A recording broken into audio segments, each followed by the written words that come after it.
Hello. Hello, শুনতে পাচ্ছেন? Hello. কি আপনাকে শুনতে পাচ্ছেন নাকি আমাকে? তো স্যার আসসালামু স্যার, হ্যাঁ স্যার, শোনা যাচ্ছে স্যার। শোনা যাচ্ছে। আচ্ছা, আমি তো অন্য এক জায়গায় ক্লায়েন্ট অফিসে এসে ও ওইখান থেকে আমার ক্লাস নিচ্ছি এখন। মানে এই ব্যস্ততা, যাই হোক, তো আমরা আপনাদের তো হলো ওই যেটা হলো 18 ব্যাচ, না?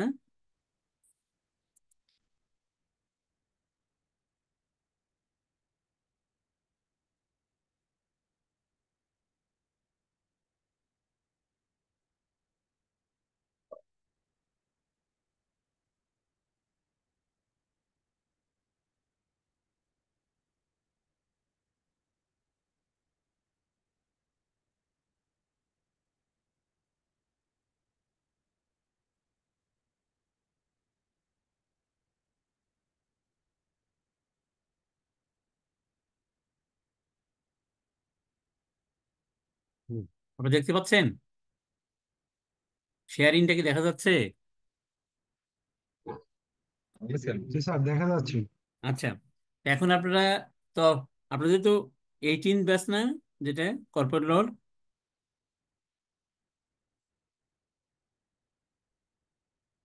কি বুঝতে পারছেন? 18 ব্যাচ না আপনাদের? জি স্যার স্যার, এইটিন, এইটিন। এইটিনের বি স্যার। হ্যাঁ, আমার নিউজ, এটা নিউ ব্যাচ। আমি ওই ওল্ড এখন শেষ হয়ে গিয়েছে। তো সেকেন্ড হলো যে আপনাদের কি মনে আছে যে আমি কতটুকু পড়িয়েছিলাম?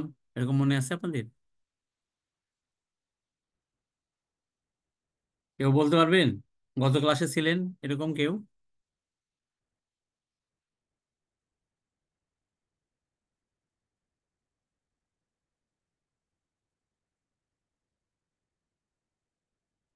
কি আপনার কি কেউ কি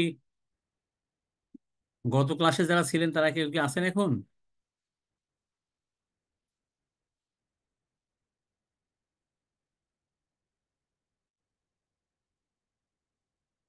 আপনারা যারা ক্লাস করেন তারা কি এটা তো মনে রাখতে হবে যে আমি এতটুকু পড়ালাম, তারপরে কারণ আমাদের তো ক্লাস নিতে হয়। ধরেন সার্টিফিকেট লেভেলে নেই, আপনাদের এখানে একসাথে দুই তিনটা লেভেল চলে। হ্যাঁ, তো তখন তো আমাদের মনে থাকে না যে আসলে লাস্ট কত ক্লাস নিলাম। তাতে এখন আপনারা মনে রাখলে তো আমাকে লিখে রাখতে হবে, সেরকম পথ নেই।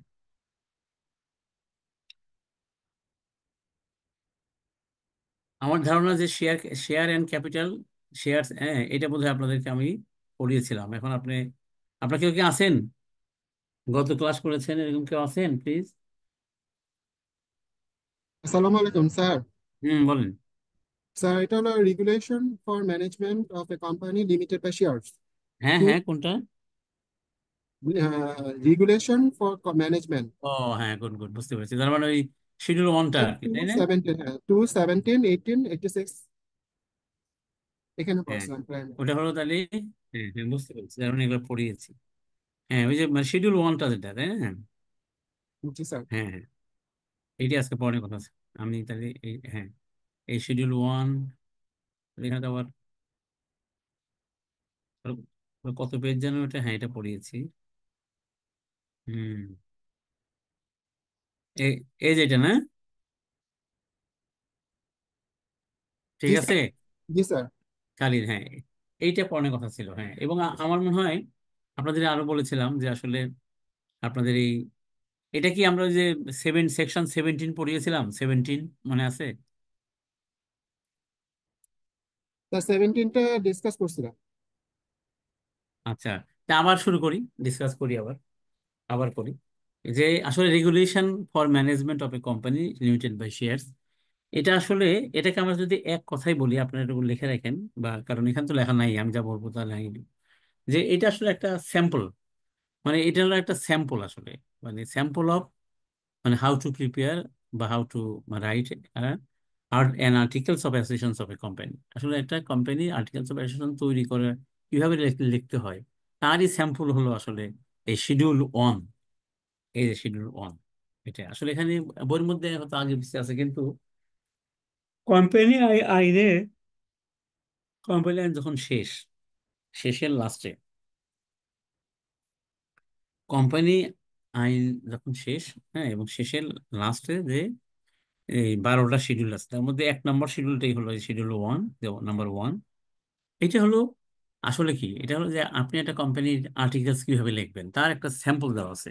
স্যাম্পল মানে যেমন প্রথমে লেখা আছে প্রিলিমিনারি, তারপরে আছে বিজনেস, পরে শেয়ার সম্পর্কে বলা আছে, তারপরে শেয়ার লিয়েন দিলে কি নিয়ম কানুন, কলস অন শেয়ারস, এগুলো ফরফিচার অফ শেয়ারস, এগুলো বাস্তবে নাই, এগুলা থিওরিটিক্যাল। এই যে conversion of shares into stock, এটা হইতে পারে। এই যে নিয়ম কানুন গুলো আপনার কোম্পানির জন্য আপনি কিভাবে লিখবেন তার একটা স্যাম্পল, নমুনা, বাংলায় হলো নমুনাটা, এখানে দেওয়া আছে। হ্যাঁ, এই যে এখানে পর্যন্ত আছে, এখানে সব নাই। যেমন আমার মানে এই ম্যানুয়ালটা লেখাটা একটু উলট পালট আছে। প্রয়োজন ছিল যে আগে হয়তো ওইটা কিভাবে লিখবে এটুকু বলে শেষে যে আলোচনা করা, অথবা যদি এখানে যেহেতু কিছু আলোচনা করছে তাহলে বাকিগুলোও এখানে আলোচনা করা উচিত ছিল। হ্যাঁ, কিভাবে লিখে যে বোর্ড অফ ডাইরেক্টর যদি বলে তাহলে এটাও শিডিউল মানে অনের একটা পোর্শন, এভাবে মানে বলে যাওয়া উচিত ছিল। হ্যাঁ, কিন্তু এখানে আবার একবার শিডিউল, একবার অ্যাক্ট, একবার শিডিউল, একবার অ্যাক্ট, এগুলা এনে টেনে একটু মানে জবা খিচুড়ি হয়ে গেছে ছাত্রদের কাছে। এই জিনিসটা আসলে এটা হলো না বোঝার কারণে, আসলে আইনটা সম্পর্কে টোটাল ধারণা না থাকার কারণে এগুলো হয়েছে আসলে, আমি বলবো। তো আমি আপনাদের বলি যে আপনাদের যেহেতু মানে আপনারা তো এই লেভেলে এসে, এই কর্পোরেট লেভেলে এখানে এসে আপনাদের জানা দরকার যে একটা কোম্পানির আর্টিকেলস আমি কিভাবে লিখবো। তো আর্টিকেলস লিখতে গেলে আপনাকে আগে পড়তে হবে হলো এই সেকশন 17, এটা আগে পড়তে হবে যে সেকশন 17-এ কি বলছে। কারণ সেকশন, দেখুন এখানে বলা আছে সেকশন 2, 17, 18, 86 এবং 367, তার মানে এই আর্টিকেল সংক্রান্ত আলোচনার মধ্যে এই এই ধারাগুলো আছে। কিন্তু মেইনলি হলো 17, এখানে হলো মেইন হলো 17। আমি আপনার দ্বারা তো 17-এ কি বলছে সেটা হলো আগে দেখতে হবে 17-এ বলছে কি। যে কারণ এখানে সব বলা আছে যে মানে একটা ফরম্যাট দেওয়া আছে, কিন্তু আপনি ফরম্যাটটা দেখে দেখে লিখলে তো তাহলে তো সারা বাংলাদেশের যত কি আছে, যত আর্টিকেলস আছে সব তো এক কথাই হয়ে যেত। কিন্তু সব কিন্তু এক কথা হয় না। হুম, বুঝতে পারছেন? সব কিন্তু এক কথা হয় না। কেন হয় না? এই জন্য হয় না যে যারা কোম্পানিজ অ্যাক্ট পিডিএফ, এই জন্য হয় না যে এই সেকশন 17-এর মধ্যে আপনাদের কিন্তু আজকে যদি মনে করেন এইটাই পড়ি আমরা, এটা ভালো করে শিখতে হবে এবং আপনাদের প্রশ্ন করতে হবে যে স্যার আমি এখানে বুঝছি বা আমি এখানে বুঝি নাই। এটা আপনাদের প্রশ্ন না করলে যেটা হবে যে আপনারা মানে জিনিসটা আসলে বুঝতে পারবেন না, আর এই না বোঝাটা আপনার থেকে যাবে, যেটা নিয়ে সারা জীবন নিয়ে নিয়ে বেড়াবেন। হ্যাঁ, এটা থেকে গেলে এই জন্য আমি বলি যে প্রশ্ন আম- করতে হবে না বুঝতে। এখানে কি বলছে দেখেন, এখানে বলছে যে সেকশন যদি আমরা যদি 17 পড়ি, 17-এ যা বলছে, আমি 17টা বের করি, যদি আমি অন্য জায়গায় সামনে বই নাই এই জন্য আমি অনলাইন থেকে বের করতেছি আর কি। আমি আপনাকে বলি,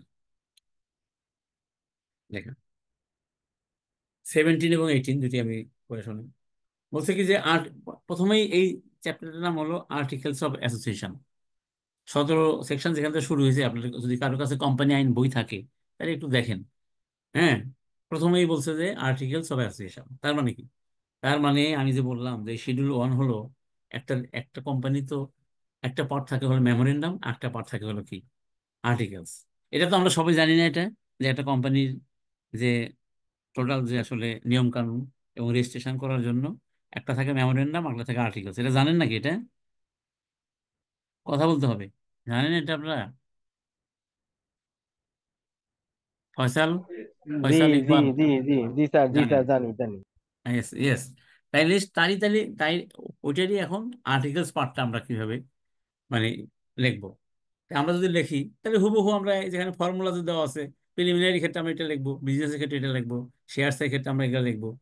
কিন্তু এই হুবহু যে এটাই লিখবো তা না, লেখার একটা নিয়ম আছে। সেটা কি বলছে দেখেন, বলছে যে company limited by share guarantee and an unlimited company shall send a copy, shall, ও না, shall, and a company limited by shares may, মানে তিনটা কথাই বললো। আমরা তো জানি যে কোম্পানি তিন ধরনের, একটা limited by guarantee, limited by shares, আর লিমিটেড বাই আলো আনলিমিটেড কোম্পানি। আমরা কিন্তু প্রথমে পড়ছি। তো বলছে কি যে এরা কি করবে, have an articles of association here in provision shall made made for regulating the affairs of the company. এটা হলো কি, যে একটা আর্টিকেল থাকবে, ওটার উদ্দেশ্য কি, উদ্দেশ্য হলো রেগুলেটিং দ্য মানে the affairs of the company, কোম্পানির অ্যাফেয়ার্সটা কিভাবে চলবে সেটা ওখানে লেখা থাকবে। এবং বলছে and the article shall be sign by the subscriber of the memorandum and and be registered together with the memorandum. তার মানে মেমোরেন্ডামে যারা সাইন করছে, কারণ আপনারা জানেন যে মেমোরেন্ডামের পরে একটা সাবস্ক্রিপশন পেজ থাকে, ওইখানে যে কয়জন মিলে কোম্পানি করে তাদের সাইন থাকে। তো ওই মেমোরেন্ডামে যারা সাইন করবে তারাই আবার আর্টিকেলসে সাইন করবে, এবং দুইটা একসাথে রেজিস্ট্রি করতে হবে। এই কথা বললো 17-এর একে বললো। তাহলে আপনি আর্টিকেলস করতে চাইলে যারা যারা, এবং এটা হলো একটা, এটা হলো রেগুলেশন অফ দ্য কোম্পানি, আর হলো এখানে যারা সাইন, মেমোরেন্ডামে যারা সাইন করছে তারা এখানে সাইন করবে, একই ব্যক্তি, এই বলছে। এবং দুইটা একসাথে রেজিস্ট্রি করতে হবে। তার মানে আমাদের মানে আমরা যদি বলি কোম্পানি রেজিস্ট্রেশন, তার মধ্যে প্রথম কাজ হলো আমার মেমোরেন্ডাম আর্টিকেল তৈরি করা, তারপর নেম ক্লিয়ারেন্স ঠিক করা। হ্যাঁ, এই যে আমি এখন তিনটা কোম্পানি করতেছি এখন, হ্যাঁ, একসাথে। তো সবগুলা কি করছে, আমরা আগে ড্রাফট করে দিয়েছি আগে, তারপর ওনার নাম ঠিক করে দিয়েছি। তো তাহলে তাহলে প্রথম কাজ হলো এটা। তারপরেই বলছে যে articles of association May adopt all or any of the all or any of the regulation contained in schedule on. এই দেখেন, বলছে কি যে আপনি যে আর্টিকেলসটা করবেন সেখানে আপনি ইচ্ছা করলে এই যে শিডিউল অনে যা যা বলা আছে সব দিয়ে আপনি একটা আর্টিকেলস করতে পারবেন। এই যে যে কথা বললাম যে হুবহু হবে সব, দেখে দেখে আপনি সব লিখলেন, যেখানে অন্য কোম্পানির নাম আছে সেখানে আপনার কোম্পানির নাম বসায় দিলেন, কাট অ্যান্ড পেস্ট যার নাম করলেন, আপনি আপনি করতে পারেন। আইন বলছে যে করতে পারেন, শিডিউল অনে যা আছে তাই বলছে। যে রেগুলেশন যেগুলো আছে কন্টেন্ট ইন শিডিউল ওয়ান, শিডিউলের মধ্যে যাহা আছে সব দিবেন। And shall in any event be deem to deem to contain regulations identical with or the same effect as regulation number. তবে, তার মানে বলতেছে তবে সবগুলো লিখতে পারবেন, আবার ইচ্ছা করলে কিছু বাদও দিতে পারবেন। কিন্তু এখন যে রেগুলেশন নাম্বারগুলো বলবো, মোট ওখানে রেগুলেশন আছে মানে 117টা, টোটাল রেগুলেশন আছে 117টা। তো তার মধ্যে আপনি কিছু, মানে আপনি সবগুলো দিয়ে লিখতে পারবেন, কিছু বাদ দিতে পারবেন। তবে বলছে যে 56, 56, 66, 71, 78, 79, 80, 81, 82, 95, 97, 105, 108, 112, 13, 14, 15 and 16, এই কয়েকটা বলছে যে, এই কয়েকটা বলছে কি যে হয় কি বলতে হবে, আইডেন্টিক্যাল হতে হবে, মানে একই রকম হতে হবে, অথবা যেভাবেই লেখেন বাংলায় যদি বলি সমফলপ্রদ, মানে সেম ইফেক্ট। তার মানে কি, এইগুলা চেঞ্জ করতে পারবেন না। এখানে 17 নম্বর সেকশনে আমি যে কটা ধারা বললাম, এখানে 17টা ধারা আছে। 17 নম্বর সেকশনে এই যে 1, 2 এর সাবসেকশন 2 এর এই 17টা ধারা আপনি চেঞ্জ করতে পারবেন না। পরে বলছে যে আপনি প্রোভাইডেড দ্য রেগুলেশন 78, 79, 81, 82, 78, 79, 81, 82 অ্যান্ড, হ্যাঁ, 81 and 82 shall not be deem two B included. তবে এই চারটা, 1, 2, 3, 4, 5টা ধারা, মানে 78, 79, 80 হবে, ওটা 82 ভুল আছে, 80, 81, 82, এই 5টা ধারা, এই 5টা ধারা মানে এই রেগুলেশন, এই এটা প্রাইভেট কোম্পানির ক্ষেত্রে প্রযোজ্য হবে না, ওটা হলো শুধু পাবলিক কোম্পানির ক্ষেত্রে প্রযোজ্য। তার মানে কি, তার মানে আপনি যদি পাবলিক কোম্পানি করেন 17টাই দিবেন, যদি প্রাইভেট কোম্পানি করেন তাহলে 12টা দিবেন, এই 5টা দিবেন না, এই বলছে। এবং কি বলছে যে provided further that, hmm, provided further that regulation 108 shall be deemed to require that a statement of the reason why why of the whole amount of any item of expenditure, হ্যাঁ, expenditure which may in fairness be distributed এটা আমরা কোথায় বললাম, হ্যাঁ, distributed over several years. এটা বোধ হয় এখানে মনে হয়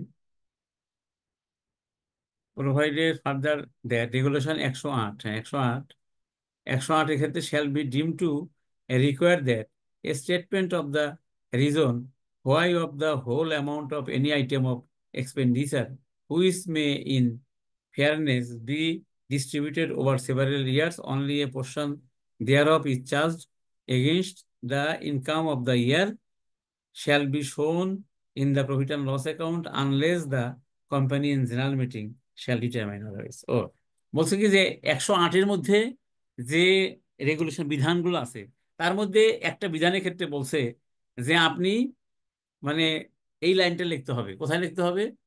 ওই আর্টিকেলসের মধ্যে, যে যদি মানে কোনো বছরের খরচ যদি যে আমরা যে ডেফার্ড করে দিই যে সেটা যে দিচ্ছি, হ্যাঁ সেটা কেন দিচ্ছি এবং এটা যদি ব্যত্যয় ঘটাতে চাই তাহলে জেনারেল মিটিং এর পারমিশন লাগবে, মানে শেয়ার হোল্ডারদের পারমিশন লাগবে। এটা আপনাকে লিখতে হবে। এইটা বলছে মানে লেখার জন্য মেইনলি হলো ওই 17টা।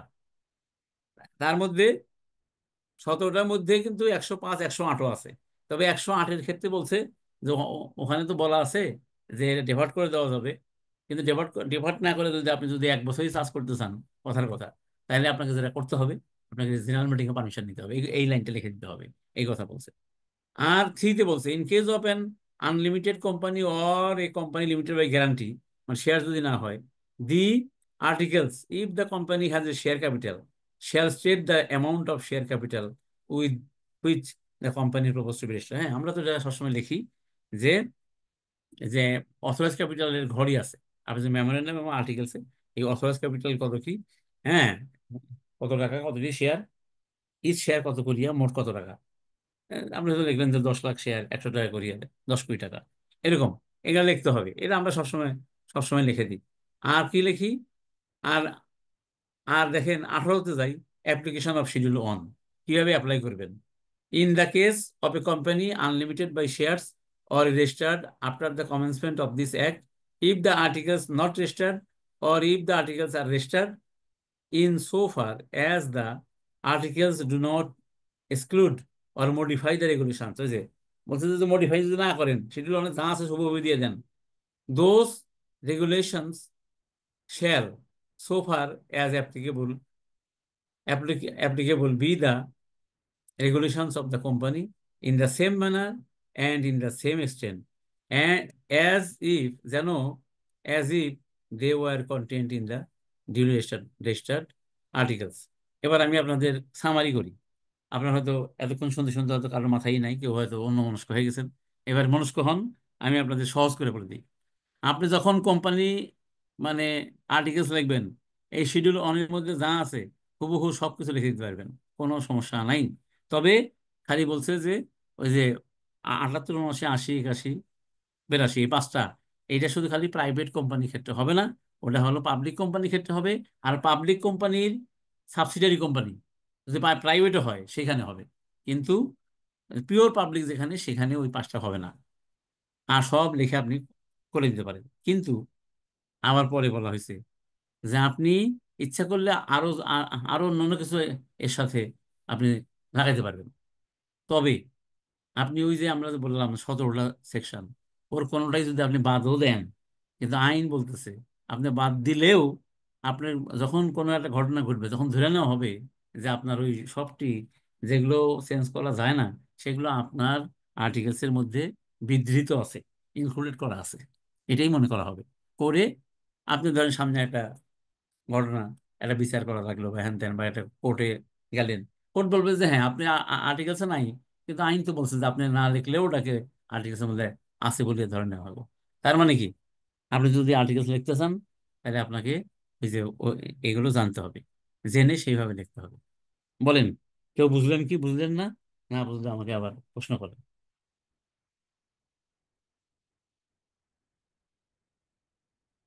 বলেন।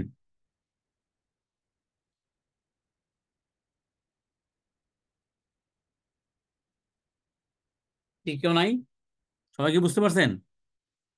খালি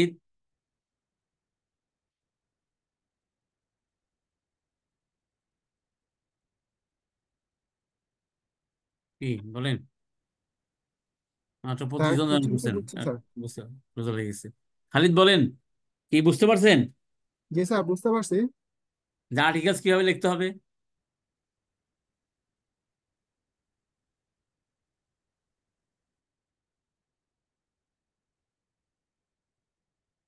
বুঝতে পারছেন, আচ্ছা ঠিক আছে। কিন্তু প্রশ্ন নাই কেন? বললে তো প্রশ্ন থাকা উচিত ছিল। যাই হোক, এখানে আছেন আপনারা 24 জন আছেন আমি বাদে, কিন্তু আপনাদের তো আসলে আরো ভালো করে এটা শোনা শোনা উচিত। এটা না শুনলে কিন্তু আপনারা অনেক জায়গায় জীবনে অনেক সিদ্ধান্তের ক্ষেত্রে আপনারা কিন্তু মানে ভালো সিদ্ধান্ত দিতে পারবেন না, অথবা অন্যের উপর ডিপেন্ড করতে হবে। আপনি নিজের মানে মনের মধ্যে যেটা আপনার একদম সাহস নিয়ে যে একটা মানুষকে একটা সাজেশন দিবেন, সেটা পারবেন না। কেন পারবেন না? আলটিমেটলি যদি তো আপনার মানে যদি এই এই জিনিসগুলো যদি আপনার যাতে কি না থাকে, ক্লিয়ার না থাকে, এরা যত ক্লিয়ার থাকবে তত আপনি মানুষের করতে পারবেন। যদি বুঝে থাকেন তাইলে আপনি যখন কি করবেন, ওই আর্টিকেলস লিখবেন, সেখানে এসে যে বোর্ড অফ ডাইরেক্টরস লিখতে হবে, আর্টিকেলসের মধ্যে আছে। ওখানে কিভাবে লিখতে হবে ওখানে একটা ফরম্যাট করে দেওয়া আছে, সেটা আবার এখানে নাই মনে হয়। নাই বা একটু জবা খিচুড়ি এখানে করা আছে। হুম। আবার কিছু কিছু শিডিউল শিডিউল ইয়ে এখানেও আছে। আচ্ছা পড়ি আমরা, মানে লেখাটাই হয় নাই। শুরু করলাম আর্টিকেল শিডিউল অন দিয়ে, সেটা শেষ করলাম না। আবার মাঝখানে বোর্ড অফ ডাইরেক্টরস বললাম, তাহলে বোর্ড অফ ডাইরেক্টরস কিভাবে আছে শিডিউল অনে সেটা আগে লেখা লাগছিল। তারপরে অথবা প্রথমে কোম্পানি আইন সম্পর্কে ধারণা দিয়ে তারপরে যাও যায় ওই ফর্মেটটা লেখা দেওয়া লাগছিল। যাই হোক, এখন আমি বলি যে বোর্ড অফ ডাইরেক্টরস এর ক্ষেত্রেও কিভাবে লিখবেন সেটা আপনার আর্টিকেলস এর মধ্যে একটা ফরম্যাট দেওয়া আছে। তবে সেগুলা কি আইনের যে ব্যাখ্যাগুলো দিয়েই করা আছে। তো এবার আমরা দেখি formation of the board. We know that a company is an artificial person created by law and it does not have any physical existence. আমরা সবাই জানি যে কোম্পানি কি হয়, একটা আর্টিফিশিয়াল জুডিশিয়াল পার্সন, সে নিজে কাজ করতে পারে না। As such, it cannot act itself. সে নিজে কাজ করতে পারে না। The persons through whom it acts, যাদের মাধ্যমে এই কোম্পানি কাজ করে, তাদের নামই হলো director, known as director. Yes, the directors of a company are collectively known as the board of directors. আর যখন সব ডাইরেক্টরসকে একসাথে বলা হয় তখন তার নাম হলো বোর্ড অফ ডাইরেক্টরস। এই বলছে আর কি। ঠিক আছে। The board must be properly constituted to transact the business of the company validly. এবং বোর্ড কিন্তু সঠিকভাবে গঠন করা লাগবে। আবার বোর্ড মিটিং যখন ডাকবেন তখন প্রপার নোটিশ দেওয়া লাগবে, এবং প্রপার কি করতে হবে, আলোচনা করতে হবে, এবং প্রপার মানুষ রাখতে হবে। তাইলেই সেইটা হবে হলো কার্যকরী, ভ্যালিড হবে। Invalidly constituted board cannot bind the company by its act. বলে দিচ্ছে, বোর্ড যদি আপনি ঠিক মতো কনস্টিটিউট না করতে পারেন এবং বোর্ড মিটিং এর জন্য যদি আপনি ঠিক মতো তারপরে কিন্তু সেই বোর্ডের যে সিদ্ধান্ত হবে তার কাজ কিন্তু কোম্পানি লায়াবল হবে না। তার কাজের দ্বারা কোম্পানি লায়াবল হবে না, কারণ যে বোর্ডের মেম্বার সে যোগ্য না, অযোগ্য, তাকে দিয়ে আপনি বোর্ড মেম্বার করছেন, তাহলে হবে না। However, under certain circumstances, the acts of the directors who have been invalidly appointed would be valid. হ্যাঁ, বলছে কি যে তাকে দ্বারা কোম্পানি লায়াবল হবে না, তবে তার কাজটা কিন্তু কি হবে, কাজটা যদি ঠিক মতো সে করে থাকে তাহলে সেটা বৈধ হবে। কিন্তু তার অ্যাপয়েন্টমেন্ট অবৈধ হওয়া সত্ত্বেও যখন ধরা পড়বে তখন আর সে, কিন্তু তারপরে যদি আবার ধরা পড়ার পরে যদি সে যদি কোনো সিদ্ধান্ত নেয় তাহলে সেটা কিন্তু বৈধ হবে না। এটা বুঝতে হবে। আপনি জেনে গেলেন যে এই ডাক্তার সাহেবের ওনার অ্যাপয়েন্টমেন্ট ঠিক নাই, ইনভ্যালিডলি অ্যাপয়েন্টেড। তারপরে যদি সে আবার কোনো বোর্ড মিটিং এ যদি সে অ্যাটেন্ড করে, তাহলে তাহলে কিন্তু ওই আর শেষ দিনে যে কোনো কাজ কাজ তাকে দেন, সে করে, ওটা ভ্যালিড হবে না। আগের গুলো ভ্যালিড হবে, কারণ সে তো কাজটা ঠিক মতোই করছে, আগেরটা ভ্যালিড হবে। এটা মনে রাখেন এগুলা কিন্তু। এবং কি বলছে, invalidly constituted board cannot bind the company by its act. However, under certain circumstances, the acts of the directors who have been invalidly appointed would be valid. ওই যে বলছে তার কাজটা ভ্যালিড হবে if the irregularity in appointment is discovered subsequently. Regarding validity of the act of director, section 98 of the Companies Act state the following: the acts of a director shall be valid notwithstanding any defect that may afterwards পরে be disclosed পরে প্রকাশ পায় disclose in this appointment or qualification তার কোয়ালিফিকেশনের problem আছে তার অ্যাপয়েন্টমেন্টের মধ্যে problem আছে এটা পরে ধরা পড়লো পরে ধরা পড়লে সমস্যা নাই আগের কাজ valid provided that nothing in this section shall be deemed to give validity to act done by a director after the appointment of such director has been shown to be invalid বুঝতে পারছেন এই যেটা আমি বললাম যে আপনি জানলেন যে আপনি কি ডিসকোয়ালিফাইড বা আবার অ্যাপয়েন্টমেন্ট নট কি ভ্যালিড কিন্তু আপনি কি করলেন তারপরে কাজ করে গেলেন সেই কাজ কিন্তু ভ্যালিড হবে না যেটা বললাম এবার বলছে রেগুলেশন 95 তার মানে কি of schedule 1 of the Companies Act 1994 which is compulsory state as follows তার মানে 95টা আমাদের প্রথমে জানতে হবে আমরা যদি এইভাবে লিখি আগে আপনার আমার জানতে হবে যে 95টা ম্যান্ডেটরি সেকশন কিনা ওই যে 17 নম্বর সেকশনের 17টা যে রেগুলেশন বলছে সেটা ম্যান্ডেটরি কিনা সেটা প্রথমে জানতে হবে তার হিসাবে আলোচনা হবে তো এটা মানে কম্পালসারি মানে আমি দেখে হ্যাঁ 17 95 এটা হলো কম্পালসারি আর কি এই বলছে যে এটা কম্পালসারি কি বলছে all acts done by any meeting of the directors or of a committee of the directors or of a committee of directors or by any persons acting as directors shall, notwithstanding that it may be afterwards discovered that there was some defect in the appointment of any such director or persons acting as aforesaid, or that they or any of them were disqualified, be as valid হইবে as if যেন every such persons had been duly appointed and was qualified to be a director এমন ভাবে হবে তারপর কাজটা তার valid হবে হ্যাঁ এমন ভাবে হবে যে একজন ডিউলি অ্যাপয়েন্টেড মানে ভ্যালিডলি অ্যাপয়েন্টেড একজন ডাইরেক্টর যেভাবে কাজ করছে সেভাবেই হবে কিন্তু তারপরে আর হবে না এইটা কিভাবে আপনার আর্টিকেলসের মধ্যে লিখবেন সেটাই যে এখানে কিন্তু ফরম্যাটটা বলে দিল দেখেন আপনার আর্টিকেলসের মধ্যে এই যে এইভাবে লিখে দিবেন বাস হয়ে গেল আচ্ছা এবার বলছে যে this provisions of law do not apply to the case of a director কোন ডাইরেক্টরের ক্ষেত্রে whose term of office has expired but continues to act as a director হ্যাঁ who is from the beginning knew his appointment was defective এই যে বললাম এতক্ষণ how about the defect in the informations of the board cannot adversely affect the right of the outsiders ওরা বাদ দেন ওই মধ্যে থাকেন বাদ দেন এবার আসেন নাম্বার অফ ডাইরেক্টরস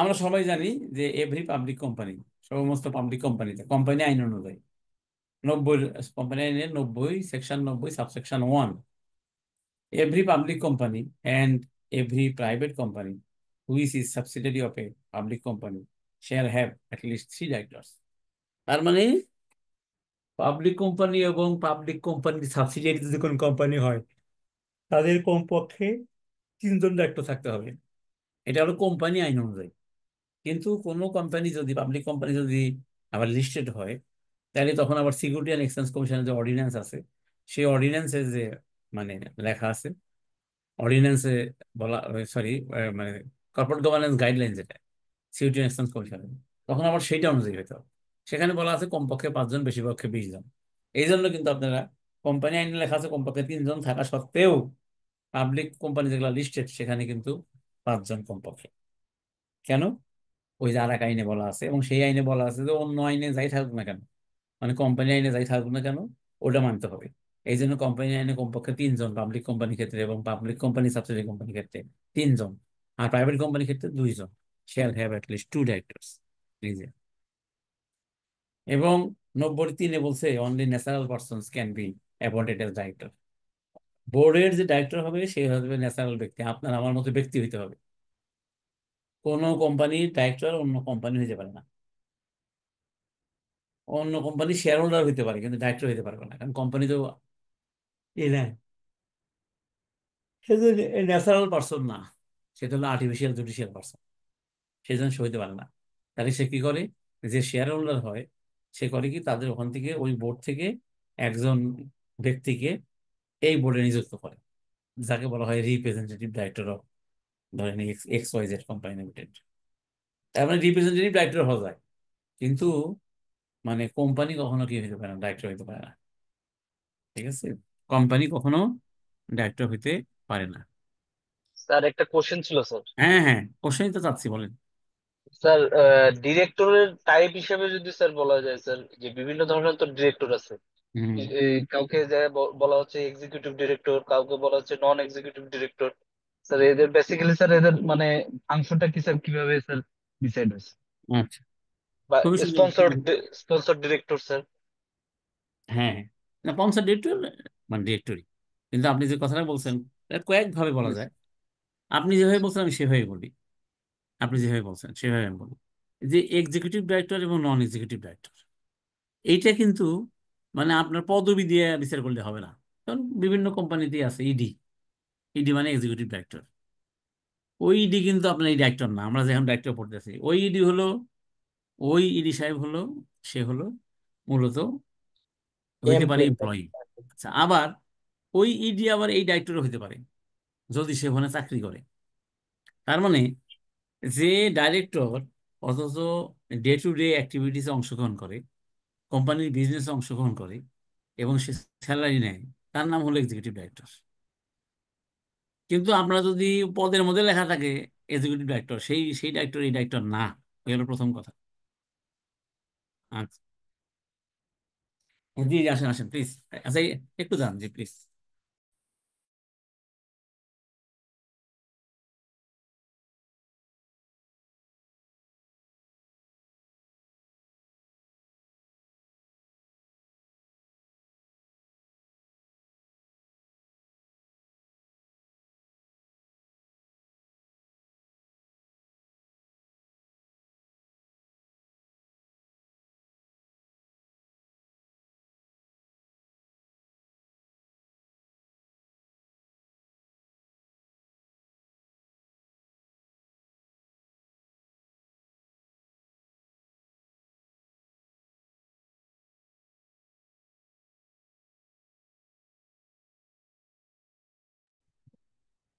আচ্ছা, এখানে হলো যে তাইলে আপনার প্রশ্ন হলো যে ইডি, ওই ইডি হলো, ইডি যদি পদবি হয় সে কিন্তু এই ডাইরেক্টর না। কিন্তু ডাইরেক্টর সাহেব যদি কি করে, চাকরি করে ওই কোম্পানিতে, সে শেয়ার হোল্ডারও। আবার সে যেহেতু ধরেন আমি এখন বসে আছি একটা মানে ফার্মাসিউটিক্যালস কোম্পানিতে বসে আছি, এখন একজন ডাইরেক্টর আছে, সে ফার্মাসির উপরে তার পিএইচডি করা আছে, কিন্তু সে এসে সে কি করছে, এই ব্যবসাটাকে করছে। এখন সে এমডি না, হয়তো সে এমডি না, এমডি আর একজন আছে, তারও ফার্মার আছে। তাইলে ও তখন বললো যে ঠিক আছে, আমি এখানে আমি এক্সিকিউটিভ ডাইরেক্টর হিসেবে কাজ করব, পদের নামও এক্সিকিউটিভ ডাইরেক্টর। আর সে যদি নাও থাকে, তার নাম যদি হয় ডাইরেক্টর, তার কথা যে ডাইরেক্টর মার্কেটিং, উনি আসলে আইনের চোখে হলো ইডি, এক্সিকিউটিভ ডাইরেক্টর। মানে এক্সিকিউটিভ মানে হলো ডাইরেক্টর, মানে যে কি, মানে who is participating in the business of the company, মানে লাইক এক্সিকিউটিভ, এই জন্য তার নাম হলো এক্সিকিউটিভ ডাইরেক্টর। আর নন এক্সিকিউটিভে যে কোম্পানির ডাইরেক্টর, কিন্তু সে কোম্পানিতে শুধু কি মিটিং অংশগ্রহণ করে, পলিসিতে অংশগ্রহণ করে, কিন্তু সে বিজনেস অংশগ্রহণ করে না। তার মানে সে হলো নন এক্সিকিউটিভ ডাইরেক্টর। মানে আমার কথা বুঝলেন কিনা কনক? সবার বোঝা উচিত আমার কথাটা। জি স্যার। ক্লিয়ার নাকি? ক্লিয়ার? জি স্যার। হ্যাঁ। আর আমাকে যদি এখানে চাকরি দেন আর আমার নামের সাথে লেখেন ইডি, আসলে আমি এমপ্লয়ি। আইনের চোখে আমি ইডি না আসলে। আইনের চোখে ইডি হলো এক্সিকিউটিভ ডাইরেক্টর, যারা director but participating in the মানে কোম্পানিজ বিজনেস, তারা হলো এক্সিকিউটিভ ডাইরেক্টর। আর নন এক্সিকিউটিভ হলো যারা শুধুই ডাইরেক্টর, পলিসি মেকিং করে, আসে, মানে বোর্ড মিটিং করে, অ্যাটেন্ডেন্স ফিস নেয় এরা। আর উনি হলো মানে ফুল চাকরি করে, এখান থেকে সে বেতনও নেয়, সবকিছু নেয়। এই, এবার আসেন অ্যাপয়েন্টমেন্ট অফ ডাইরেক্টর। আসলে ডাইরেক্টরের, ও আটা বলি, the remunerations of the director shall from time to time be determined by the company in general meeting. এটা মনে রাখেন। আমরা কিন্তু জানি যে কোম্পানির যে বোর্ড কিন্তু কখনো এই রিমুনারেশন, বোর্ডের যে অ্যাটেন্ডেন্স ফিস, এই রিমুনারেশন বোর্ড কখনো পাস করাইতে পারে না। বুঝতে পারছেন? সাধারণত এই জেনারেল মিটিং করতে হবে। The qualifications of director shall be holding of at least on share. হ্যাঁ, একজন ডাইরেক্টরের কোয়ালিফিকেশন তাকে পিএইচডি হইতে হবে জানা। একজন ডাইরেক্টরের কোয়ালিফিকেশন কমপক্ষে একটি শেয়ার থাকিতে হইবে। দেখো, এটা লেখা আছে। and shall be his duty to comply with the provisions of section 97 of the Companies Act। এবং আপনি 97 অনুযায়ী আপনি যে ওই শেয়ারটা কোয়ালিফিকেশন শেয়ারটা নিছেন বা নিবেন, তার একটা কি দেওয়া লাগবে, সাইন করে দেওয়া লাগবে। সেটি হলো বলছে as a at least on share.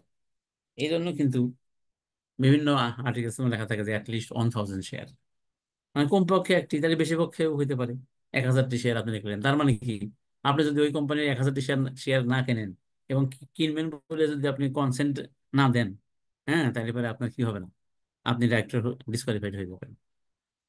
কারণ এইটি হলো আপনার কোয়ালিফিকেশন, IBA পাস করতে হবে না, আপনার কোয়ালিফিকেশন শেয়ার হলো একটি। আর যদি আর্টিকেলসে লেখা থাকে ভিন্ন রূপ, তাহলে সেইটি। এই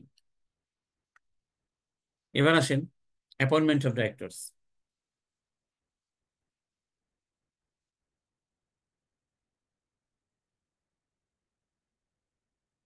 হুম, appointment of directors. First directors are usually named in the articles of association. তারা প্রথম ডাইরেক্টর, ডাইরেক্টর কিভাবে হয়, সেকশন 91-তে বলছে যে যারা প্রথম ডাইরেক্টর তাদের নাম ওই আর্টিকেলস এর মধ্যে থাকেই, যে এরা হলো প্রথম ডাইরেক্টর, তাদেরকে আমরা বলি ফার্স্ট ডাইরেক্টর। এবং notwithstanding anything content in the articles of the company, the subscriber of the memorandum shall be deemed to be the directors of the company until the first directors are appointed. হ্যাঁ, এখন কি হলো, first ডাইরেক্টরের কথা লেখা থাকলো না articles এর মধ্যে, তাইলে যে মেমোরেন্ডামে যারা সাইন করে, আর্টিকেলসে যারা সাইন করে, আমরা ধরে নেব যে ওরাই হলো কি, ওরাই হলো ফার্স্ট ডাইরেক্টর। কোম্পানির আইন বলে দিচ্ছে, the directors of the company shall be elected by the members from amongst their number in general meeting। তাহলে প্রথমটা হলো দুই ভাবে, একটা হলো যে যাদের নাম আছে তারা, নাম না থাকলে যারা আসলে যে সাবস্ক্রাইবার পেজে সাইন করছে তারা, এগুলো প্রথম ডাইরেক্টর, ফার্স্ট ডাইরেক্টর। পরবর্তী বলছে যে ডাইরেক্টর সবসময় ডাইরেক্টর কি হতে পারে, কোম্পানি জেনারেল মিটিং এ যারা মানে থাকে, শেয়ার হোল্ডার থাকে, তাদের মধ্যে থেকে ডাইরেক্টর হইতে পারে অলওয়েজ। এই যে, তাহলে এটা আটটা ওয়ে। আর বলছে কি যে any casual vacancy occurring among the directors, কোনো কারণে যদি ডাইরেক্টর ক্যাজুয়াল ভ্যাকান্সি হয়, মারা যায়, ডাইরেক্টর সাহেব যদি হয়, এই যে পদত্যাগ করে চলে যায়, বা বিদেশ চলে যায়, পাগল হয়ে গেল, হ্যাঁ, ইনসলভেন্ট হয়ে গেল, হুম, তাহলে কি হবে, ক্যাজুয়াল ভ্যাকান্সি হবে। এই ভ্যাকান্সিটা ডাইরেক্টর সাহেবরা নিজেরাই পূরণ করতে পারে, বাস। But the persons appointed shall be a persons qualified to be elected as a director. মানে তবে একে যে করবেন তারা কিন্তু ডাইরেক্টর হওয়ার যোগ্য থাকা লাগবে। আর সে হলো কি, যে ডাইরেক্টরের পরিবর্তে আসলো সেই ডাইরেক্টর যেদিন যে এজিএমে যায় রিটায়ার করবে, আপনাকেও সেই এজিএমে রিটায়ার করতে হবে। প্রয়োজন পড়লে আপনি আবার পুনরায় ইলেক্টেড হয়ে আসবেন, কিন্তু আপনি রিটায়ার করতেই হবে। তাহলে তিন ভাবে পেলাম আমরা, ফার্স্ট ডাইরেক্টর পেলাম, যে কোনো ডাইরেক্টর পেলাম জেনারেল মিটিং এ, আর লাস্টে পেলাম ক্যাজুয়াল ভ্যাকেন্সি, ডাইরেক্টর করতে পারে। Notwithstanding anything contained in the articles of the company other than a private company, not less than one third of the whole number of directors shall be persons whose period of office is liable to be determined at any time by rotation। হ্যাঁ, তার মানে কি, তারপরে বলছেন যে এগুলো public company অথবা public company subsidiary company. কোন প্রাইভেট কোম্পানি হলেও তাকে তার স্ট্যাটাস হলো পাবলিক। এই কোম্পানি প্রাইভেট কোম্পানি না, পিওর প্রাইভেট না। তাইলে পিওর প্রাইভেট ছাড়া অন্য কোম্পানি, পাবলিক কোম্পানির ক্ষেত্রে এবং প্রাইভেট কোম্পানি কিন্তু পাবলিক কোম্পানির সাবসিডিয়ারি, তাদের ক্ষেত্রে ও সব সময় 1/3, 3/1 তারা দে উইল বি লায়াবল, দায়বদ্ধ থাকিবে, liable to liable to retire by rotation. মানে রোটেশন তারা 1/3 করে করে রিটায়ার করতে বাধ্য থাকবে। এটা বলা আছে, কোথায় বলা আছে, 97, আচ্ছা দেখেন এখানে, এটা আসলে বলা আছে, রোটেশন রিটায়ারমেন্ট বলা আছে এতে, রেগুলেশনের মধ্যে বলা আছে এটা। এবং যেটা পড়লাম যে পাবলিক কোম্পানির ক্ষেত্রে প্রযোজ্য না, না প্রাইভেট কোম্পানির ক্ষেত্রে প্রযোজ্য না। If the articles of association do not name the directors but specify qualification shares of directors, subscriber shall be first directors। এটা তো পড়ছি আসলে, এটা আবার কেন দিল। হ্যাঁ, according to section 97 directors must take up, হ্যাঁ, মানে কোয়ালিফিকেশন শেয়ার, ওই যে আপনার একটি শেয়ার অথবা 1000টি শেয়ার, সেটা অবশ্যই আপনাকে টেক আপ করা লাগবে, নিতে হবে within 60 days of appointment. Appointment যেদিন হয়েছে সেটা 7 দিনের মধ্যে, or within such shorter time as may be fixed by the articles, অথবা such shorter time as may be fixed by the articles, তাই না?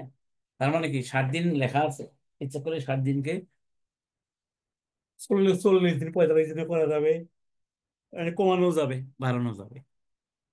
কিন্তু আপনি 60 দিনের মধ্যে আপনাকে কি করতে হবে? ওই কোয়ালিফিকেশন শেয়ার নিতে হবে, না নিলে আপনি কিন্তু কি ডিসকোয়ালিফাইড হয়ে গেলেন। হ্যাঁ, এই এবার আপনাদের বলি, আপনারা যেহেতু মানে ইয়েতে আছেন, হ্যাঁ, তো আপনাদের ক্ষেত্রে অনেকেই আসবে যে অনেক কোম্পানি আপনারা অডিট করতেছেন, কোম্পানির ডাইরেক্টররা কি করেন, ধরেন আপনি 6 মাসের অ্যাকাউন্টস করছেন, 6 মাসের মধ্যে সে সে কোনো শেয়ারই দেয়নি, টাকাই দেয়নি, তাহলে সে টাকা দেয়নি মানে সে তাহলে এই ইয়েও দেয়নি, কোয়ালিফিকেশন শেয়ারও নেয়নি, তাহলে কিন্তু তার কিন্তু ডাইরেক্টরশিপ থাকে না। 60 দিনের মধ্যে না নিতে পারে স্যার, তত ডাইরেক্টরশিপ থাকে না, তাহলে আপনাকে কোয়ালিফাই করতে হবে। কমপক্ষে এটা এমফেসিস অফ ম্যাটার দিতেই হবে, মনে রাখেন। Regulation 79 of the Companies Act state that at the first ordinary general meeting of the shareholder, the whole of the directors shall retire from office, and at ordinary meeting in every subsequent year, 1/3 of the directors of the time being, or if their number is not three or a multiple of three, then the number nearest to 1/3 shall retire from the office. আচ্ছা, একটু দাঁড়ান, আমি এটা বুঝাই দেবো। এটার নাম হলো রোটেশন। ঠিক আছে, এটার নাম হলো রিটায়ারমেন্ট বাই রোটেশন। আপনারা কি এটা বোঝেন যে রিটায়ারমেন্ট বাই রোটেশন কিভাবে হয়? বোঝেন এটা?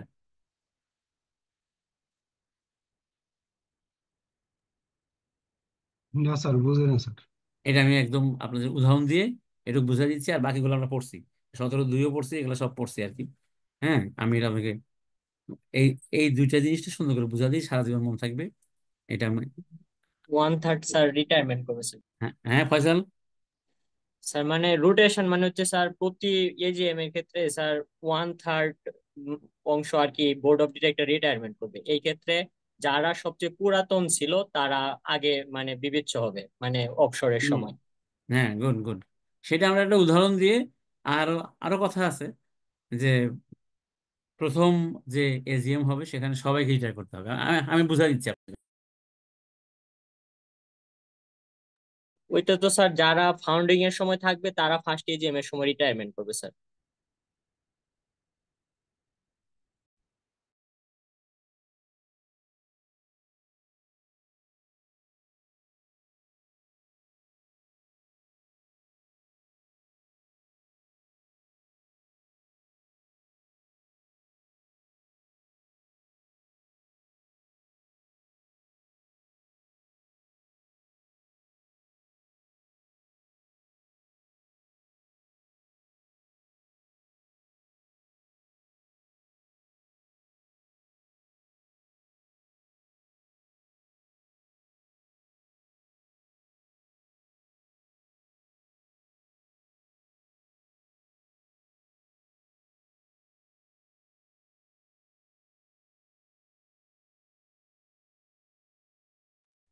হ্যাঁ, সরি, হ্যাঁ, ওই যে আসি দূরে, তো এখান থেকে যাবো বাসায়, তারপর তারাই পড়বো, তো বললাম যে কিছু ই নিয়ে আমার গাড়ির মধ্যে যা খেতে পারি, যে এই ইত্যা যদি হয়ে যায়, তা আমি এইটা বুঝাই দিব আজকে ইনশাল্লাহ। আর আমরা এভাবে ধরে নেই যে আপনার ধরেন XYZ কোম্পানি, ওই কোম্পানিতে 9 জন ডাইরেক্টর আছে। তাইলে আমরা যে এখানে যেটা বলছে, হ্যাঁ, যেটা এই যে এখানে বলা আছে এবং ফয়সাল যেটা বললো, সেটা অনুযায়ী আসলে কিভাবে হবে? 9 জন যে কোম্পানি, তাইলে এই 9 জন কোম্পানি এখানে বলছে যে ফার্স্ট অর্ডিনারি মিটিং এ সবাই whole of the director shall, এই যে whole of the director shall কি রিটায়ার ফ্রম অফিস, বাস। তার মানে কি? তার মানে কোম্পানিতে রেজিস্ট্রি হওয়ার পরে প্রথম যে এজিএম হবে সেই এজিএম এ ওই 9 জনই কি করবে? 9 জনই এখানে রিটায়ার করবে, অবসরে চলে যাবে 9 জন। তাহলে যখন সে রিটায়ার করলো, তো 9টা পোস্ট খালি হয়ে গেল। যেহেতু এখানে বলা আছে যে এই 9 জনই কিন্তু আবার কি, they are eligible to be a director of the company. সুতরাং এখন কি হলো, 9টা পোস্ট খালি। এই 9 পোস্টে এখন ধরেন ওই কোম্পানিতে 30 জন শেয়ার হোল্ডার আছে, 30 জন, তার মধ্যে 9 জন ডাইরেক্টর, তাই বাকি 21 জন শেয়ার হোল্ডার। তাহলে এই 30 জনই কিন্তু এই 9টা পোস্টে পোস্টে আবার দাঁড়াতে পারবে। ওই 9 জন রিটায়ার করছে তারাও, কারণ তারা যেহেতু মানে এলিজিবল, যোগ্য তারা, তাহলে কি হবে, 30 জনই দাঁড়াতে পারে। আমরা ধরে নিলাম যে 30 জনের মধ্যে থেকে 10 জন দাঁড়ায় গেল, 9 জন না 10 জন দাঁড়ায় গেল। 10 জন দাঁড়াইলে তাহলে প্রথম ইয়েতে 9টা পোস্টে দাঁড়াইলো, ভোট হইলো, যারা যারা বেশি ভোট পাইলো, যারা বেশি ভোট পেলো তারা চলে আসলো, 9জন চলে আসলো। একজন ফেল যাব, কারণ যেহেতু 10জন দাঁড়াইছেন, একজন ফেল যাব, তাহলে 9জন নতুন করে চলে আসলো। তারপরে বলছে অ্যাট অ্যান অর্ডিনারি মিটিং, মানে তার মানে এজিএম, ইন এভরি সাবসিকুয়েন্ট ইয়ার, পরবর্তী বছর মানে তাইলে প্রথম বছর এজিএম এ সবাই কি করলেন, রিটায়ার করলেন। সেকেন্ড এজিএম এ যে 1/3, তার মানে 9জনের 3জন, 3জন আপনি রিটায়ার করবেন না।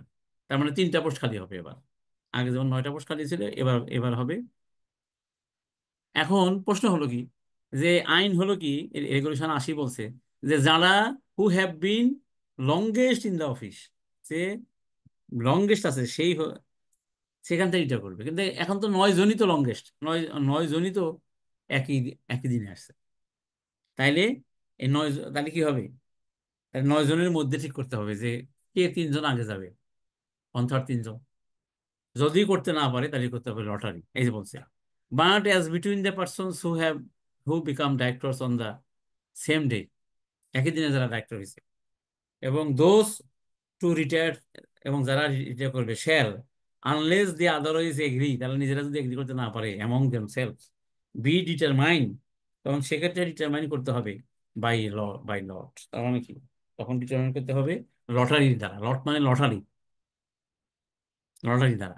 Retiring director shall however be eligible for re-election. এই যে সেটা আগে বললামই, তার মানে সবই বলা হয়েছে, খালি এই একটাই। তার মানে কি, তখন আপনারা কি করবেন, লটারি করে 3জনকে কি করবেন, যে এই 3জন রিটায়ার করো, তার 3জন কি হলো, 3টা পোস্ট খালি হলো, ওই ওটাতে আবার ইলেকশন হবে, হ্যাঁ। 10জন দ্বারা এক, আর 9জন দ্বারা এক, আসবে তো 3টাই, তাহলে 3জন আসবে। তাহলে সেকেন্ড এজিএম চলে গেল। এবার থার্ড এজিএমে যায় প্রশ্ন আসবে যে আবার 3জন 1/3, 3জন আবার রিটায়ার করো। তো ওখানে তো 6জন রয়ে গেছে। তো 6জন থেকে যদি নিজেরা নিজেরা ঠিক করতে পারে যে আমরা এই 3জন যাবো, হ্যাঁ যাবো, আবার ভোট দ্বারা আবার আসবো, তাহলে তো আর কোনো কথা নাই। কিন্তু যদি না পারে, তাহলে লটারি, আবার লটারি করে আবার 3জনকে আবার ওখান থেকে রিটায়ার করাইতে হবে। আবার ইলেকশন হয়, আবার 3জন আসবে। এই 3জনের মধ্যে যারা রিটায়ার করলো তারাও আসতে পারবে। সবসময় মনে রাখবেন যে retiring director always eligible to be director. তাহলে 3জন আসলো, তাহলে থার্ড এজিএম শেষ, তাহলে ফোর্থ এজিএমে যে আর কোনো চিন্তাই নাই, কারণ তো আছেই আর 3জন লংগেস্ট, ওই 3জন রিটায়ার করবে। আর ফিফথ এজিএম থেকে তার কোনো সমস্যা নেই, ওই যে আগে যে করছিল সে, তারপরে সে, তারপরে সে, তারপরে সে। সুতরাং এই যে প্রসেসটার নাম হলো রিটায়ারমেন্ট বাই রোটেশন। এটা কি বুঝলেন নাকি বুঝলেন না, বলেন, সবাই বলেন।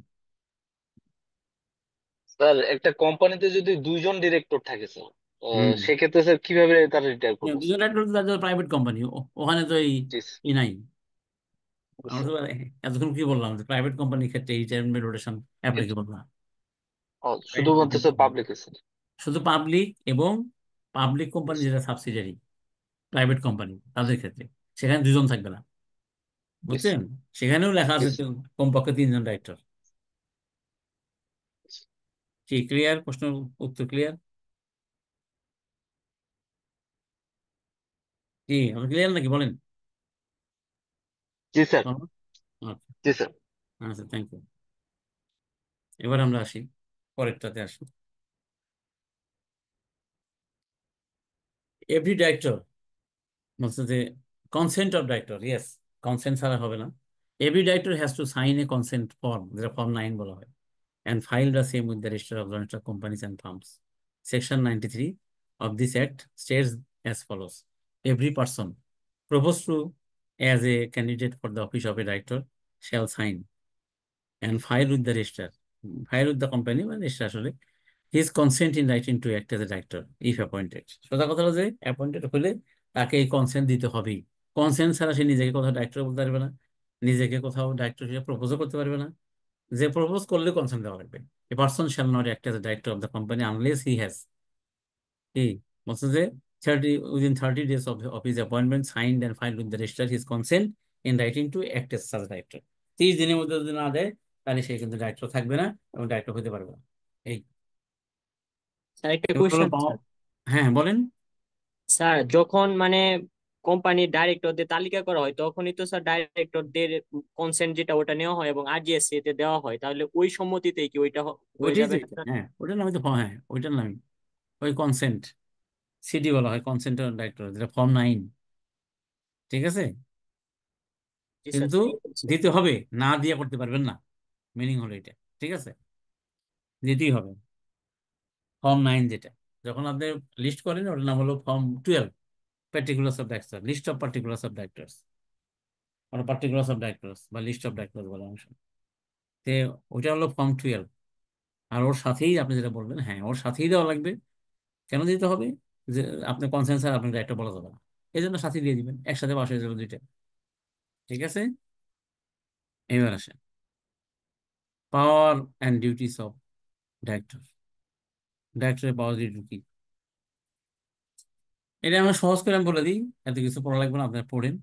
বলছে যে the business of the company shall be managed by the directors who may pay all expense incurred in getting up and registering the company and may exercise all such powers of the company as are not by the Company 1994 or any statutory modification thereof for the time being in force or by these articles required to be exercised by the company in general meeting, subject nevertheless to any regulations of these articles, to the provisions of the said act, and to such regulations being not inconsistent with the aforesaid regulations or provisions as may be prescribed by the company in general meeting. ওকে, এটা আমি সহজ করে দিই আপনাকে, এত কথা না বলে। ডাইরেক্টরের দায়িত্ব হলো, ডাইরেক্টরের পাওয়ার কি আসলে, ডাইরেক্টরের পাওয়ার হলো আর্টিকেলস লেখা থাকে যে ডাইরেক্টরের পাওয়ার আছে, কিন্তু ডাইরেক্টরের ইন্ডিভিজুয়ালি কোনো পাওয়ার নাই, কোনো পাওয়ারই ডাইরেক্টরের ইন্ডিভিজুয়াল নাই। মানে বোর্ড অফ ডাইরেক্টরস যদি, মানে সবাই মিলে যদি কোনো ডাইরেক্টর কোনো পাওয়ার দেয়, তাইলে শুধু তার পাওয়ার আছে, আদারওয়াইজ কোনো ডাইরেক্টর বা চেয়ারম্যানের কোনো, চেয়ারম্যান অলসো ডাইরেক্টর, তারও কোনো পাওয়ার নাই। চেয়ারম্যানের খালি একটা পাওয়ারই আছে, যে সে দুইটা ভোট দিতে পারে, একটা ভোট দেয় প্রথমে, তারপরে যদি সমান হয়ে যায় তাহলে তার একটা কাস্টিং ভোট আছে, এই হলো তার পাওয়ার, তাছাড়া তার কোনো পাওয়ার নাই আইনে। এখন যদি আর্টিকেলসে লেখা থাকে, তাহলে সেটা হলো, লেখা থাকবে হলো কোনো ডাইরেক্টরের, পাওয়ার অফ ডাইরেক্টরস, ডাইরেক্টরস মানে একসাথে। কিন্তু আর্টিকেলসে কি লেখা থাকবে, যে যদি কোম্পানি তার যদি, মানে বোর্ড মিটিং এ যদি তাকে কোনো ক্ষমতা দেওয়া হয়, সেই ক্ষমতাই হলো তার ক্ষমতা। এছাড়া ইন জেনারেল অনেক ক্ষমতা আছে এখানে অনেক কিছু লেখা আছে। সে চেক সাইন করতে পারবে, কিন্তু যখনই সাইন করতে যাবে তখনই তার বোর্ডের পারমিশন লাগবে, কারণ তার ইন্ডিভিজুয়ালি কোনো ই নাই, সে সব করতে পারবে, বিশাল দেখবেন লেখা আছে, কিন্তু ওটা হলো পুরোটাই হলো, মানে মানে by the approval of the board, বোর্ডের অ্যাপ্রুভাল আপনি করতে পারবেন। হ্যাঁ, একা একা কিছুই করতে পারবেন না, আপনার নিজের কোনো ক্ষমতা নাই। এগুলো বেসিক। কারো কোনো প্রশ্ন থাকলে বলেন, ঠিক আছে। হ্যাঁ হ্যাঁ, গাড়ি মজু করে কোকটা নিয়ে যান। আচ্ছা, কোক নিয়ে আসো সাহেব। হ্যাঁ হ্যাঁ, কোক ক্যান আনবে। হ্যাঁ, কোক ক্যান, হ্যাঁ হ্যাঁ হ্যাঁ, কোক ক্যান। হ্যাঁ, তো এই হলো মানে ইয়ের কথা, মানে ডাইরেক্টরি পাওয়ার। আমরা জানলাম ডাইরেক্টরি নিজে আসলে কোনো পাওয়ার নেই। ঠিক আছে, এবার আসেন হলো এই বোর্ড মিটিং। ইয়েস, তো বলছে যে company is an artificial person, it exist in the eyes of the law and cannot act its own, নিজে কাজ করতে পারে না। It has to act through a board of directors elected by the share holders. Yes, a company incorporated under the Companies Act has a distinct legal existence, quite independent the shareholders. The directors people say are the representative of the shareholders and the companies are managed through directors. সব ঠিক আছে, the board meetings are important because the matters relating to the company and its policy are discussed and decided by the board of board meeting. Okay.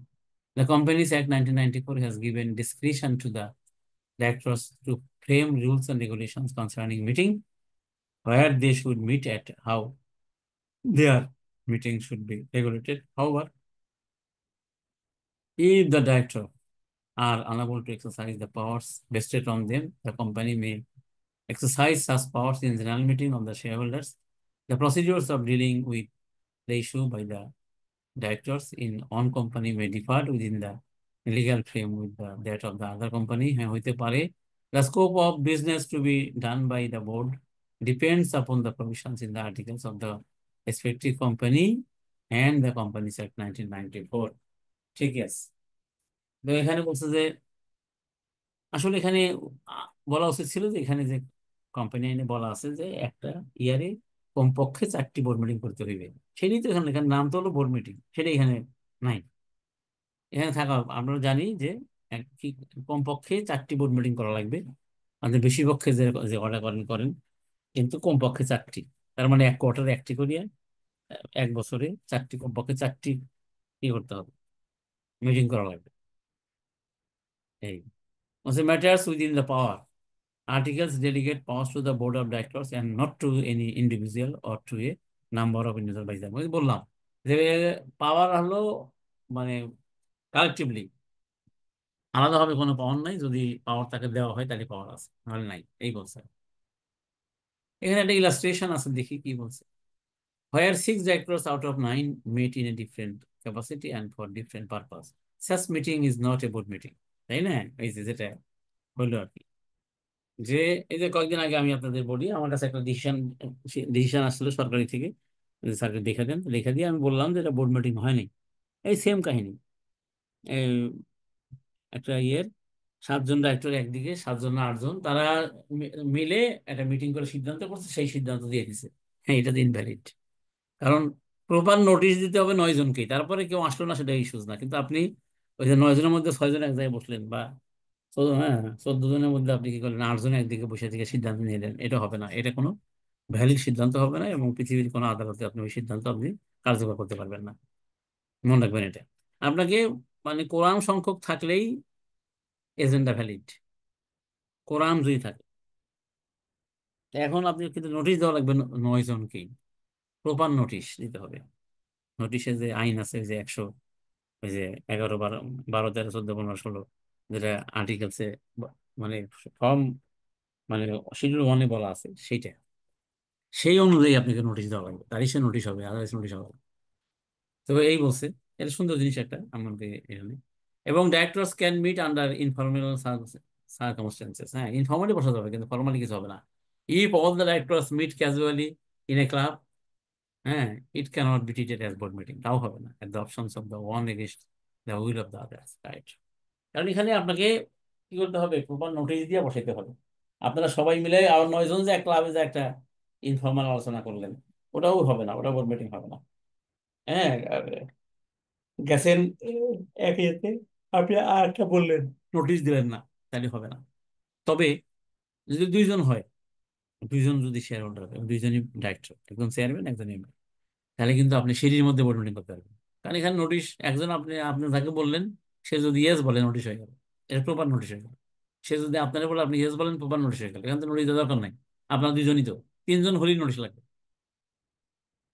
আর যদি 2জন হন এটাও notice, কিন্তু এটা তো মানে আপনার নোটিশটা কি হচ্ছে ই হয়ে যাচ্ছে আর কি। মানে 2জনের ক্ষেত্রে একজন আরেকজনকে বলা মানে প্রপার নোটিশ হয়ে যাওয়া, তাছাড়া আর কোনো ক্ষেত্রেই করা যাবে না। এই আর কি। Section 108 of Act of AF the company shall state that office of the director shall vacate if he absent himself from 3 consecutive meetings of the directors or from all meetings of the directors for continuous period of 3 months, which is longer. তাই না? বলছে যে যদি কোনো director leave of absence না নিয়ে, খেয়াল করেন এই কথাটা কিন্তু খেলতে হবে, without leave of absence from the board. সে যদি বোর্ডের কাছে লিভ অফ অ্যাবসেন্স নিয়ে 3 বছরেই যদি সে না আসে, কোনো প্রবলেম হবে না, তার ডাইরেক্টর থেকে যাবে। কিন্তু যদি লিভ অফ অ্যাবসেন্স না নিয়ে সে যদি পরপর 3 মিটিংয়ে না আসে, অথবা যে 3 মাসের মধ্যে যতগুলো মিটিং হয়েছে, যেটা বেশি, সব মিটিংয়ে না আসে, তাহলে কি হবে, তার ডাইরেক্টরশিপ চলে যাবে, ভ্যাকেট হয়ে যাবে। Therefore, it is not necessary for a director to attend in every board meeting. He may attend as often as possible. A director who attends the meeting must act honestly, use fair and reasonable diligence in the management of the company. A director cannot be held responsible for any misfeasance committed by other directors of an act and meeting in which he has absent or he had no knowledge of it. তাই মানে এক director আর ডাইরেক্টরের কাজের জন্য কখনো liable হবে না, এবং সে যেখানে ছিল না যে মিটিং এ, সেই মিটিং এ সিদ্ধান্ত হবে, তার জন্য সে লায়াবল হবে না, এটা বলছে। In the absence of clear provisions in Act or memorandum or articles or resolution, powers of the directors depend on surrounding circumstances. Yes, depend করে আসলে।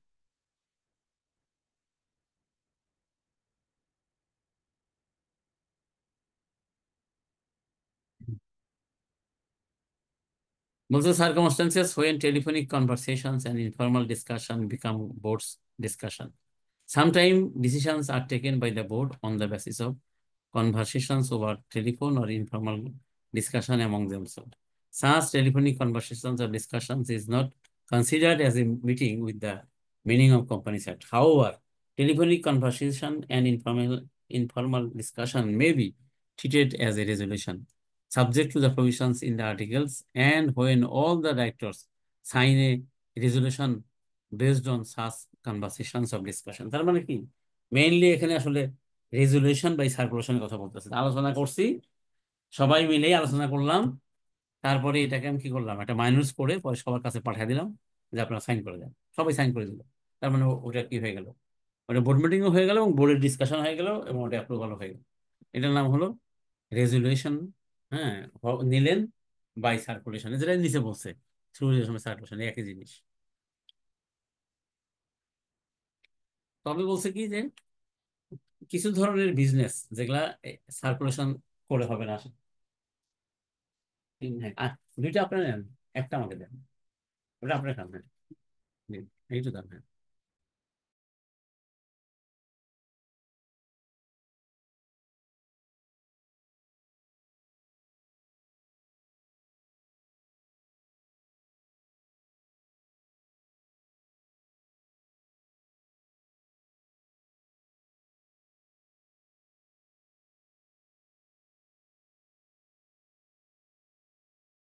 এই তবে সার্কুলেশন মানে বাই রেজুলেশন, মানে রেজুলেশন বাই সার্কুলেশন, এইটা সব ক্ষেত্রে হয় না। যেমন not all kinds of business can be transacted by circulation, মানে এটা হলো রেজুলেশন বাই সার্কুলেশন।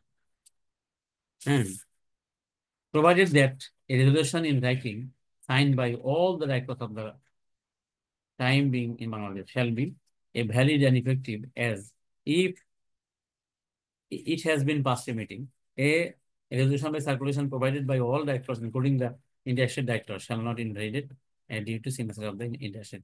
হ্যাঁ, আচ্ছা, এই আপনাদের কি কোথায়, আমি এটা ওজোর করতে হবে, এখানে আছে না, আপনি থাকেন একটু, ওখানে থাকেন, বাড়ি থাকেন, এই জন্য বলছে কি যে এখানে আসলে যেগুলো হলো কি যে বলছে all business cannot be transact by circulation, circular resolution বলে না, এটা বলে হলো resolution by circulation, but the company provides a particular business has to be transacted in a meeting of the board, such as declaration of solvency. Is it declaration of solvency? এটা section 130 বলছে, sorry 290 বলছে, shall have to be made at a meeting of directors as per section 290.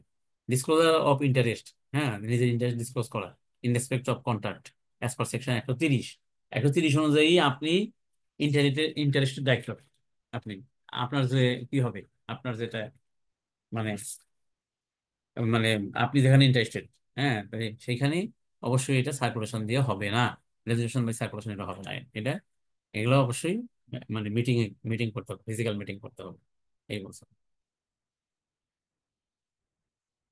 এই যে এখানে বলছে, এখানে formal board meeting frequency and interval, এই বলছে according to section 96 a the board of directors hold meeting at least once in every 3 months and at least is a 4 meeting in every year, is it? তার মানে 96 ধারাতে এটা বলা হয়েছে যে 4টে meeting বছরে আর 3 মাসে একটি, মানে কোয়ার্টারে একটি 3 মাসে একটি, কোয়ার্টারে লেখেন না, 3 মাসে লিখবেন, আইনি ভাষায় লিখতে হবে, এই আর কি। তো এই ছিল হলো আজকের আলোচনা। আজকের বিষয়ে আলোচনা করা যাবে না, অনেক দূরে যেতে হবে। আপনার বলেন, এক দুইটা কোশ্চেন নিতে পারি, নিয়ে বলতে পারি, বলেন কারো কোনো এই যে যেটুকু পড়লাম এর মধ্যে কোনো বুঝ আছে কিনা। আর সবাই মনে রাখেন যে এরপরে কিন্তু আমরা এই যে এই যে এটা প্রিরিকুইজিটস অফ ফর্মাল বোর্ড মিটিং এগুলা পড়বো। আপনারা এটা মনে রাখেন, লিখে রাখেন পরের খাতায়, পরের ক্লাসে। বলেন, কারো কোনো কোশ্চেন আছে?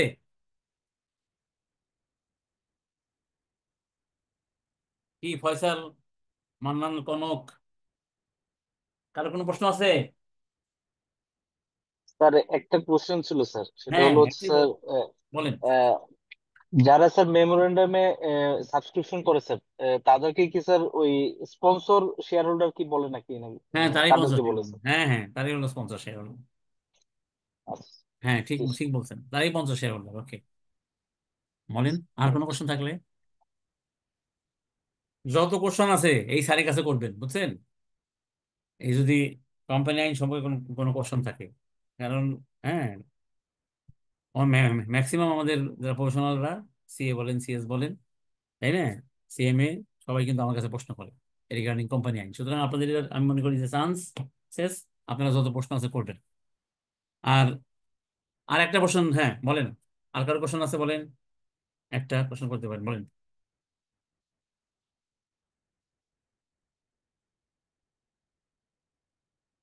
আচ্ছা, না হলে আমি রেখে দিব, হ্যাঁ, কারণ আমি, আপনি যদি অনুমতি দেন তাহলে আজকের মতো রাখবো। তাহলে আমাদের 5:15 পর্যন্ত ছিল আমাদেরই, 5:15 পর্যন্ত। আমি ওই 10 মিনিট আগেই করতেছি, আমি 9 মিনিট আগে। কি রাখবো সবাই? জি স্যার। জি হ্যাঁ স্যার। রাখি আজকে, হ্যাঁ আমি আমার দিতে হবে ধরুন। ওকে, থ্যাংক ইউ।